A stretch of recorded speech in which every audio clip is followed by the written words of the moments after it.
A paz do Senhor, meus irmãos, em especial os alunos da classe do discipulado da nossa Igreja Evangélica Assembleia de Deus, no bairro Auler. Fui convidado para, nesta oportunidade, ministrar a aula de número 9, da lição de número 9, deste domingo de Páscoa, me direcionando exclusivamente aos nossos queridos irmãos que estão fazendo o discipulado, que estão se preparando para descer as águas do batismo e estão tendo essas aulas que são fundamentais para o seu preparo espiritual e para o seu condicionamento para este ato que é um mandamento do nosso Senhor Jesus Cristo, que é o batismo nas águas. Pois bem, lição de número 9, que tem por título a lição A Morte de Jesus. Assunto bastante propício para este domingo de Páscoa, onde nós trazemos à nossa memória a ressurreição de Jesus Cristo. Ao terceiro dia, após ser crucificado, Jesus foi ressurreto para a glória de Deus Pai, para a esperança viva que temos da nossa vida eterna em Cristo Jesus, através da sua ressurreição. Ele está vivo, não está morto, não está no sepulcro, mas ele está vivo, ressurreto, poderoso, e está sentado à destra do Pai. Em nome de Jesus, nós nos alegramos por isso.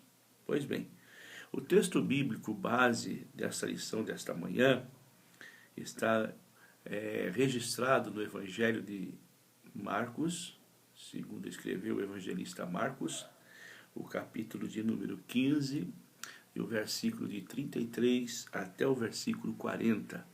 Eu quero ler com os irmãos, peço que você acompanhe nesta manhã a leitura bíblica.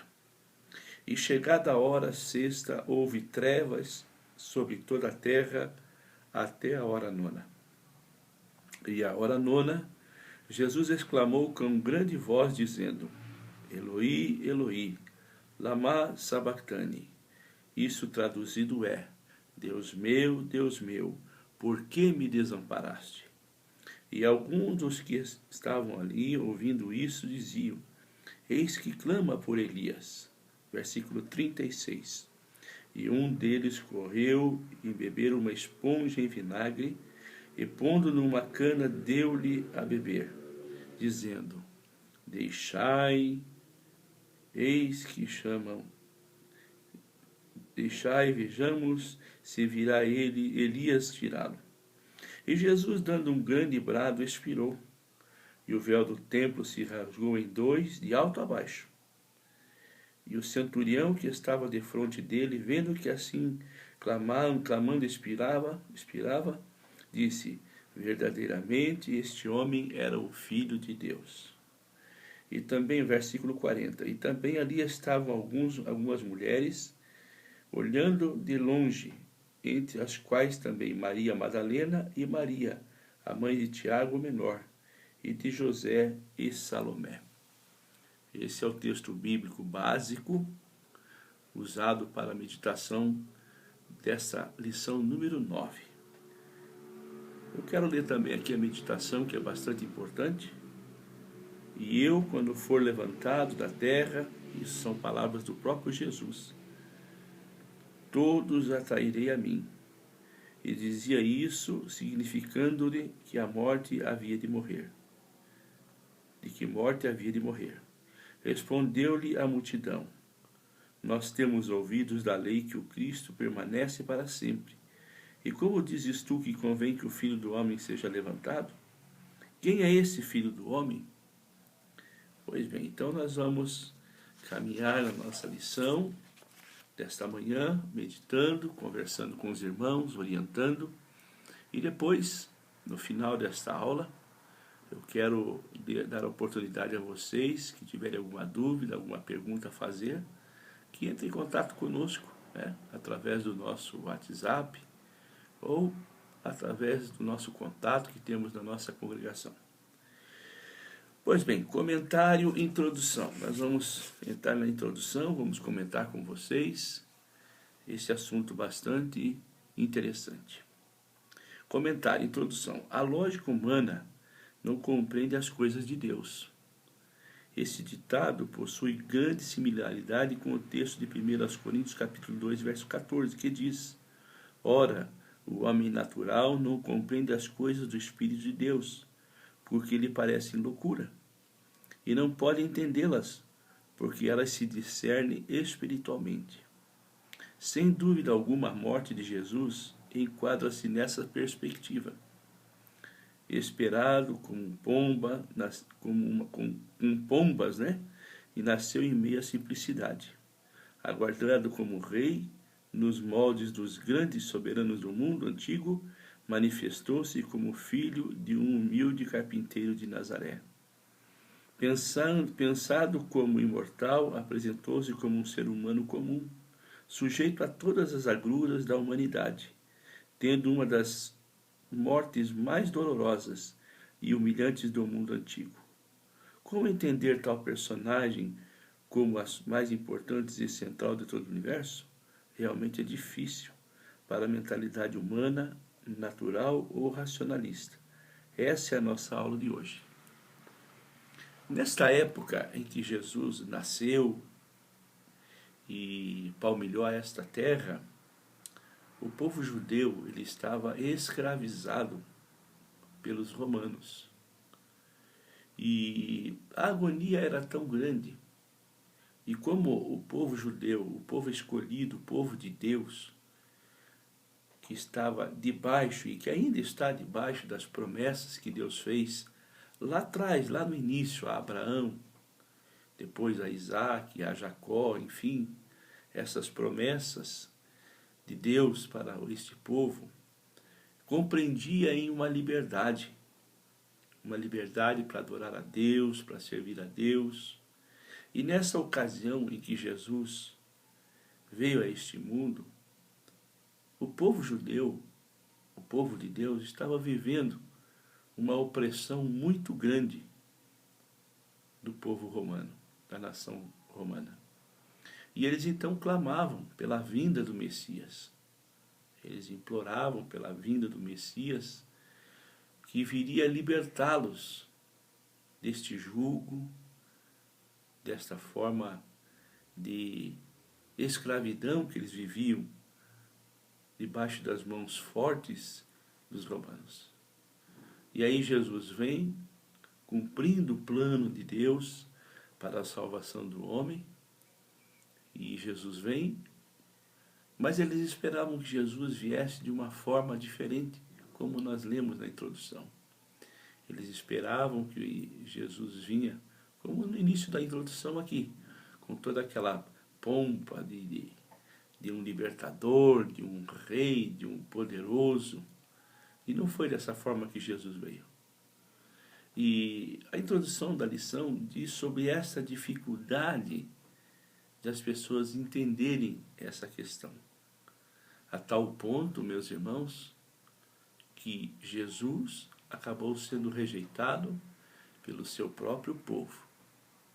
Em Romanos capítulo 8, que eu quero mencionar aqui também, na Bíblia Sagrada, Romanos capítulo 8, diz assim: Portanto, agora nenhuma condenação há para os que estão em Cristo Jesus, que não andam segundo a carne, mas segundo o Espírito.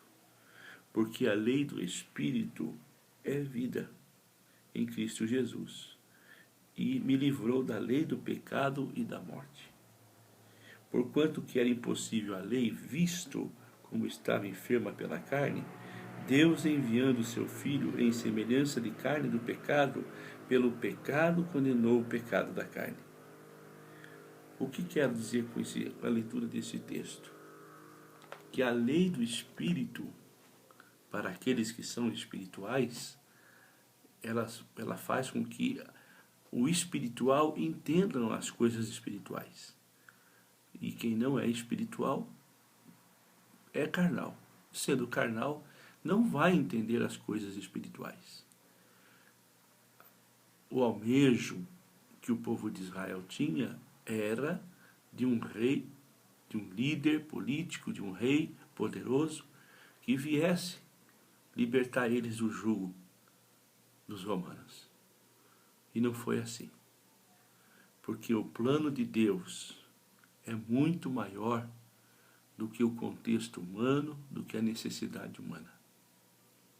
Então, nós lemos aqui na lição, né, que o homem natural não compreende as coisas do Espírito de Deus. O homem natural não pode entender o plano espiritual de Deus para com os homens.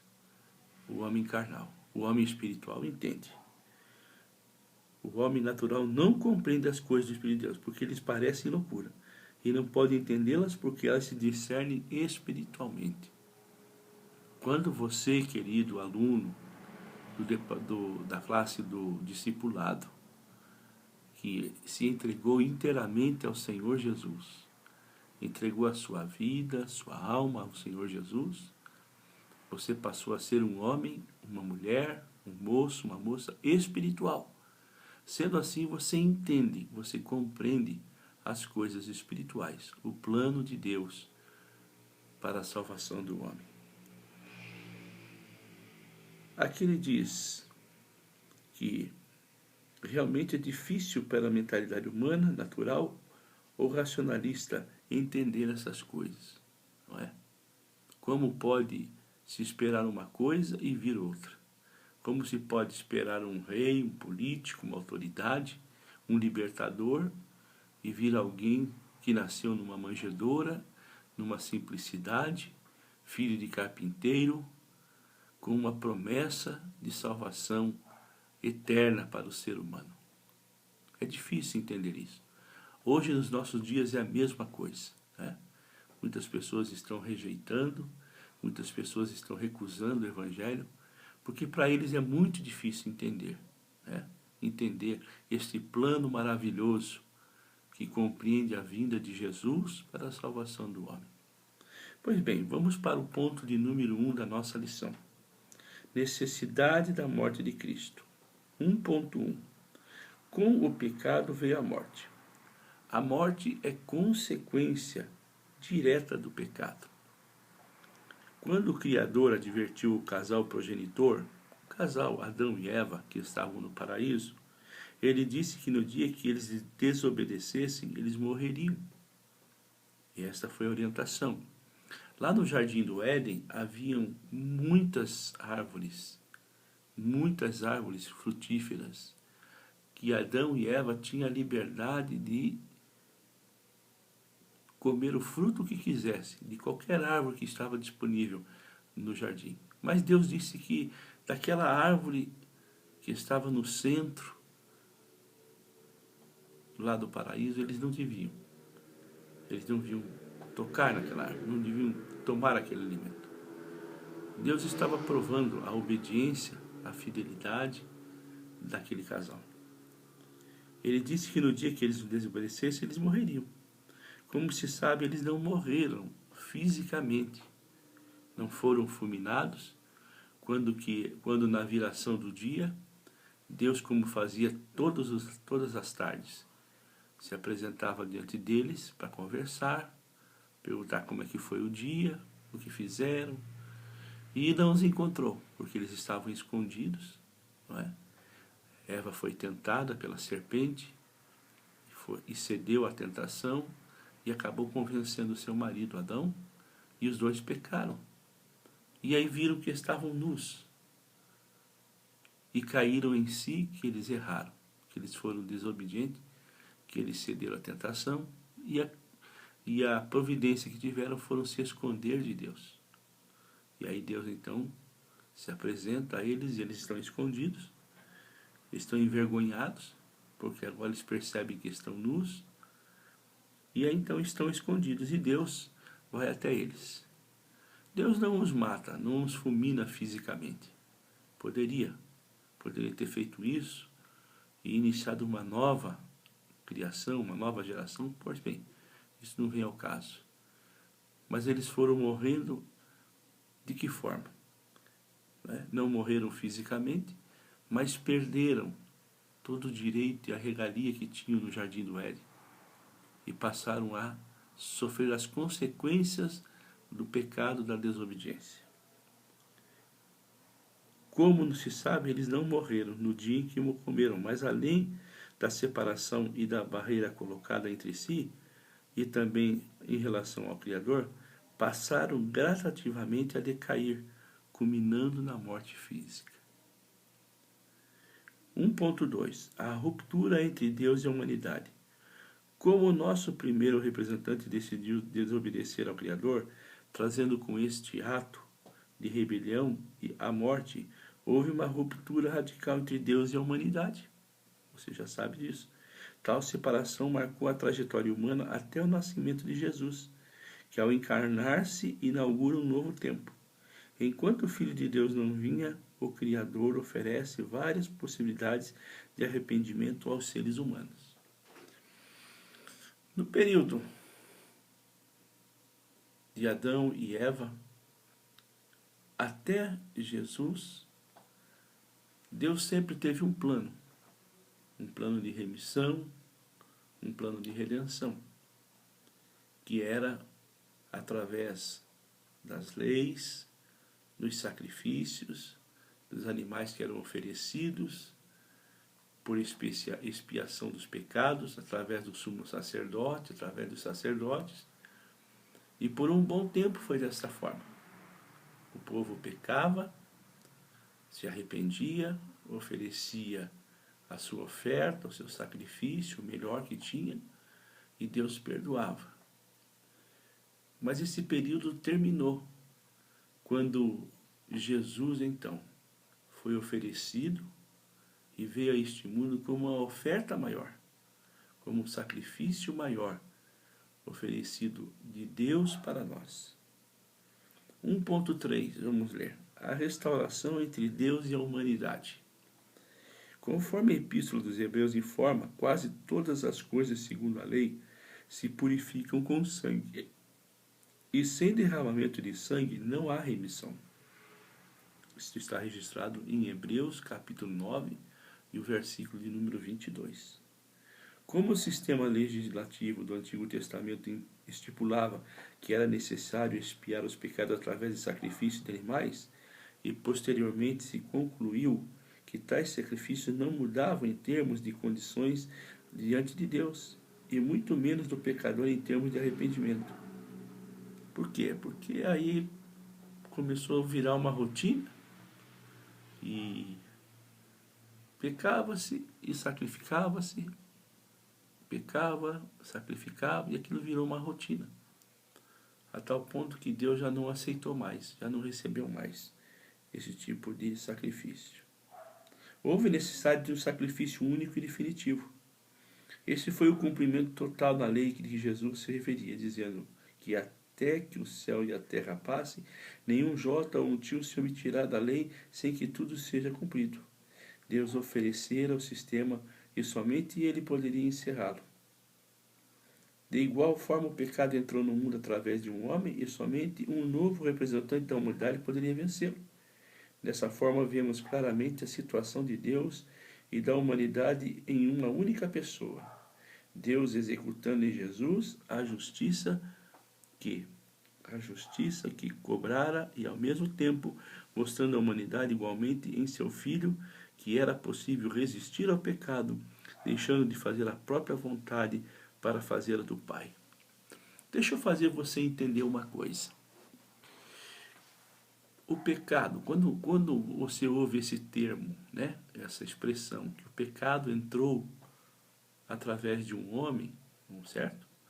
E que o perdão desse pecado deveria ser promovido por também um homem, nós entendemos desta forma, que o pecado ele foi originado através de uma tentação que fora feita através da serpente a Eva e por conseguinte a Adão, que cederam ao pecado, não resistiram ao pecado. E pecando, o pecado entrou no mundo. O pecado entrou na humanidade.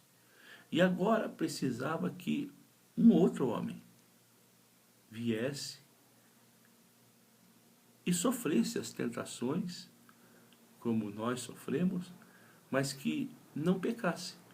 E não pecando, ele seria vencedor.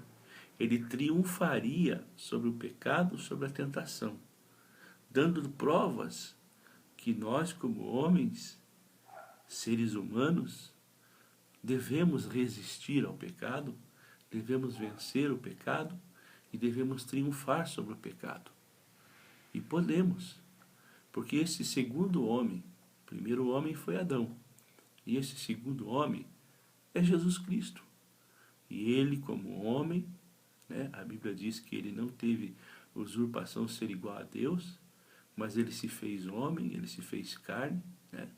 O Verbo se fez carne e veio habitar entre nós. E não pecou, ele resistiu ao pecado, ele suportou as tentações de várias formas. Muitas tentações Jesus teve, afinal de contas, ele viveu até os 33 anos de idade. Ele passou pela infância, ele passou pela adolescência, ele passou pela juventude, ele se tornou um homem maduro. É evidente que, como ser humano, ele sofreu todas as tentações, mas ele resistiu a todas. Ele triunfou sobre o pecado, ele triunfou sobre a morte, para que nós pudéssemos triunfar também. É isso que quer dizer, é isso. O texto o ponto 1.3, né? Ele venceu e nós podemos vencer. O número 2, o ponto número 2 da nossa lição, a lição 9, né? Que trata sobre esse assunto, sobre a morte e a ressurreição de Jesus. A palavra da cruz diz assim, o ponto 2, o significado da cruz. A palavra da cruz é loucura, ao mesmo tempo poder. É loucura para os homens e é poder para aqueles que abraçam o Evangelho da cruz. A palavra da cruz é loucura e ao mesmo tempo poder. É interessante pensar acerca do fato de que o sacrifício de Jesus na cruz reúne em si o extremo dos sentimentos. O apóstolo Paulo afirma que a palavra da cruz é loucura. A palavra da cruz é loucura para os que perecem. Mas para nós que somos salvos, é o poder de Deus. É claro, é lógico, não é?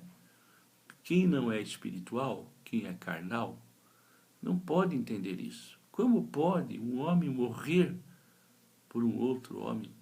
Como pode um homem ter a morte mais vergonhosa, mais humilhante da época, a morte que era destinada aos malfeitores, aos maiores criminosos da época, os maiores malfeitores da época? Era esta morte que era reservada, a morte de cruz. Era uma vergonha enorme quem morria dessa forma. E isto é uma loucura, né? Naturalmente, humanamente pensando, é uma grande loucura. Quem teria essa coragem hoje de fazer isso por alguém? Mas para os que são espirituais, a morte de Cristo é a revelação do grande poder de Deus, reservada para aqueles que creem no poder do seu nome e recebem este poder. O poder sobre o quê? O poder sobre o pecado, o poder sobre a morte. Porque a morte física, para nós que somos espirituais, não é o fim. Não é o fim, não é? A morte está reservada para a igreja triunfante. Hoje, como seres humanos vivos que somos, espirituais, nós fazemos parte da igreja militante. A igreja que batalha, a igreja que luta, que enfrenta grandes desafios na vida material, na vida espiritual, mas que vence a cada dia. E por vencer a cada dia é a igreja militante. Mas quando nós passarmos para a eternidade, passarmos desta vida para outra, nós passamos a fazer parte da igreja triunfante, a igreja que venceu. Glória a Deus por isso. Louvado seja o nome do Senhor. O apóstolo Paulo afirma que a palavra da cruz é loucura para os que perecem, mas para nós que somos salvos é o poder de Deus.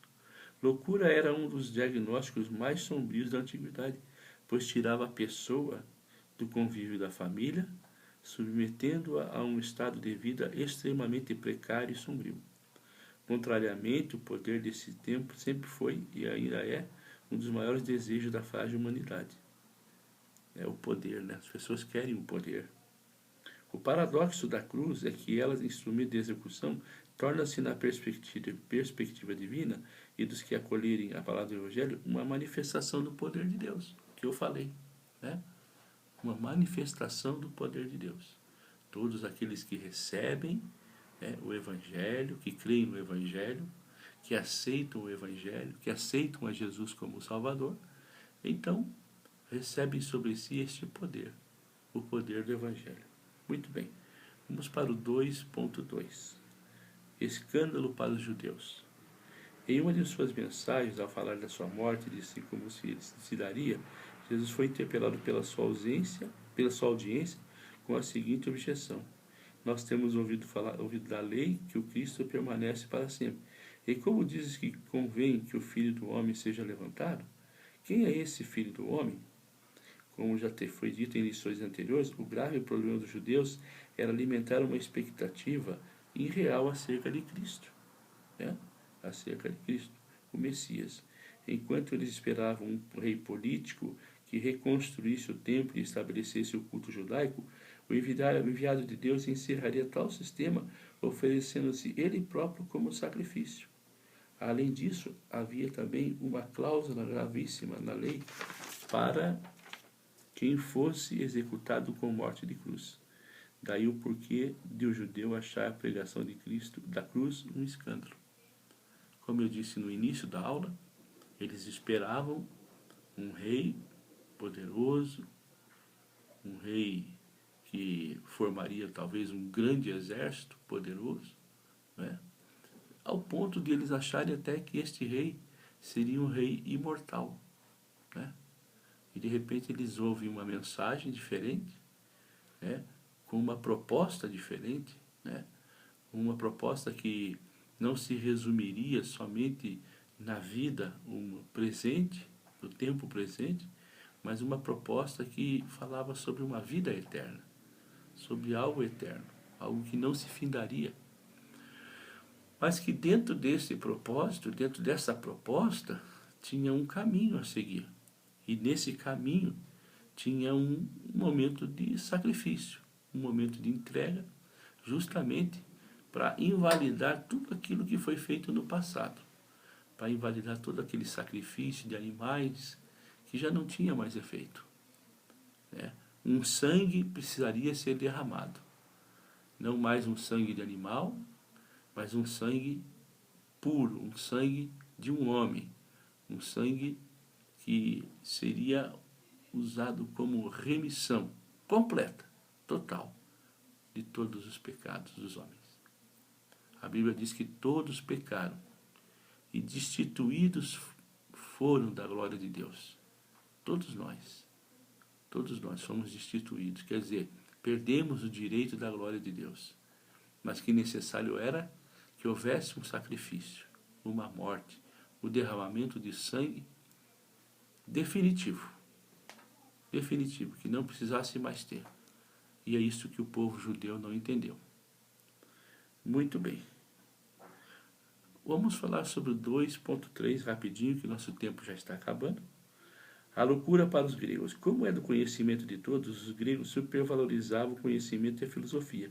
Quem nunca ouviu falar da retórica grega destilada através de uma oratória impecável?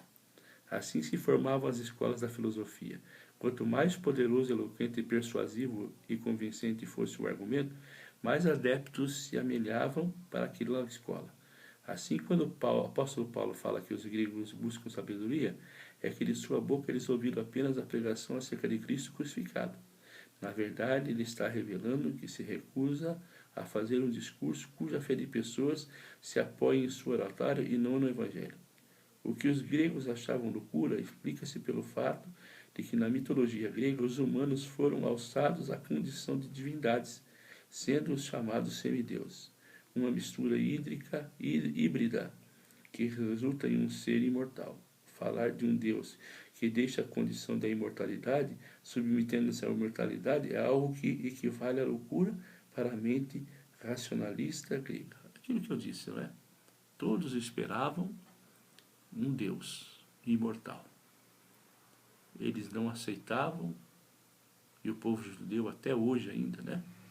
Espera pela vinda do Messias, porque para eles o Jesus que nós amamos, que nós servimos, aquele que morreu na cruz, foi mais um profeta, né? Não é o Messias que eles esperavam. Eles ainda esperam o Messias. E no fim dos tempos, antes vamos dizer assim, antes do milênio, né? Eles vão clamar pela vinda do Messias, né?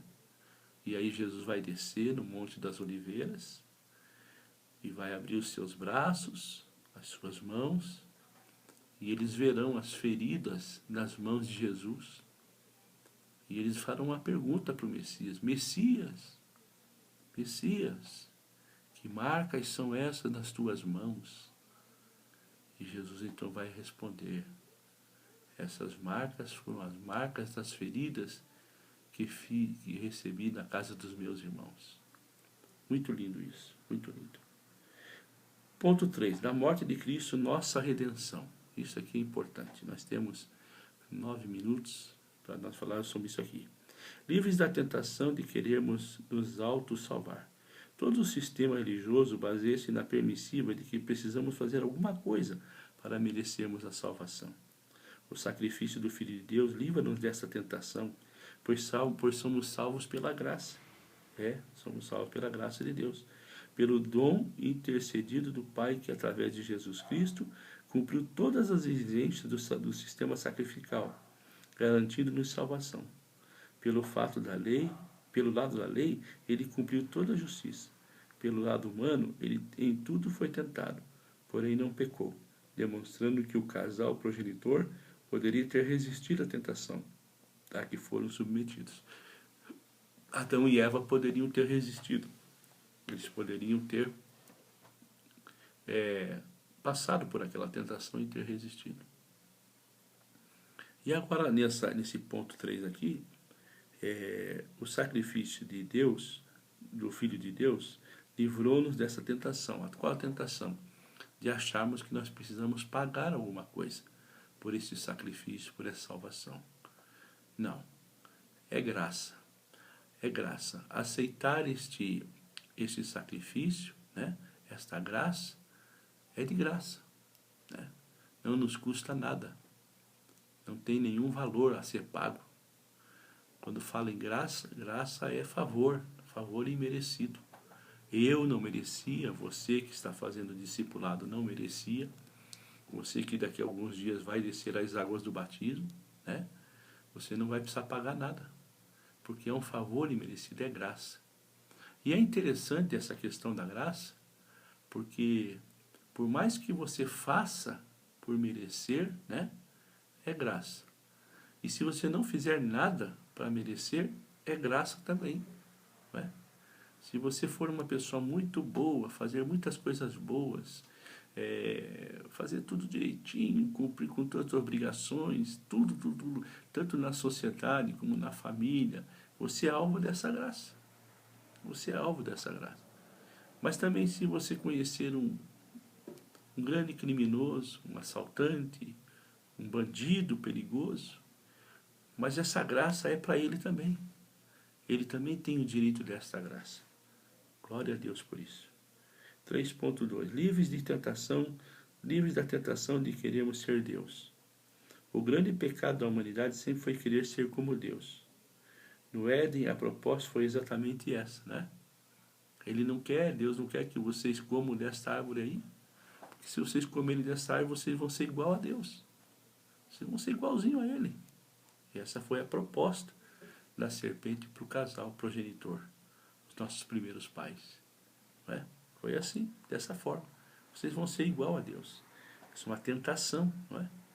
E isso acontece quando, após pecar, a humanidade embruteceu, perdendo a sensibilidade humana. Tal sensibilidade é novamente demonstrada em Jesus, que, sendo perseguido, traído e mesmo morto, continuou amando e não se desumanizou, revidando da mesma moeda.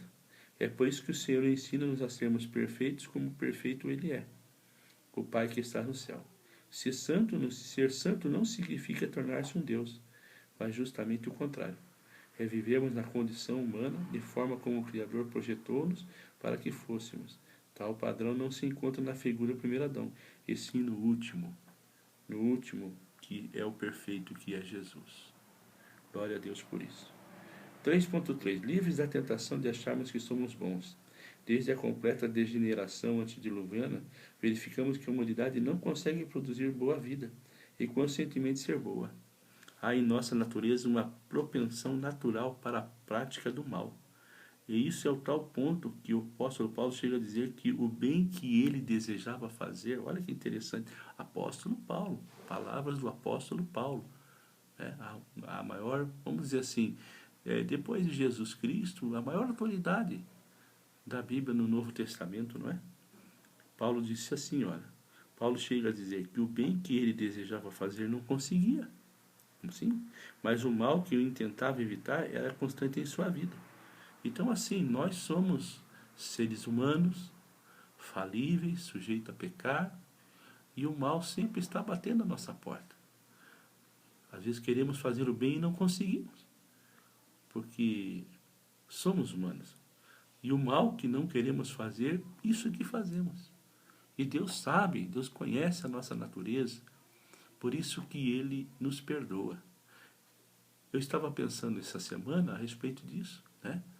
Como que um Jesus que nos orienta a perdoar 70 vezes 7, né?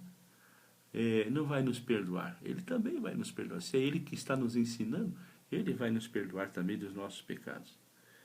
Nisso, mais uma vez, vemos a graça de Deus, pois a despeito de sermos assim, Ele nos salvou. Olha só, Ele nos salvou sem que praticássemos o bem, ou mesmo fôssemos bons.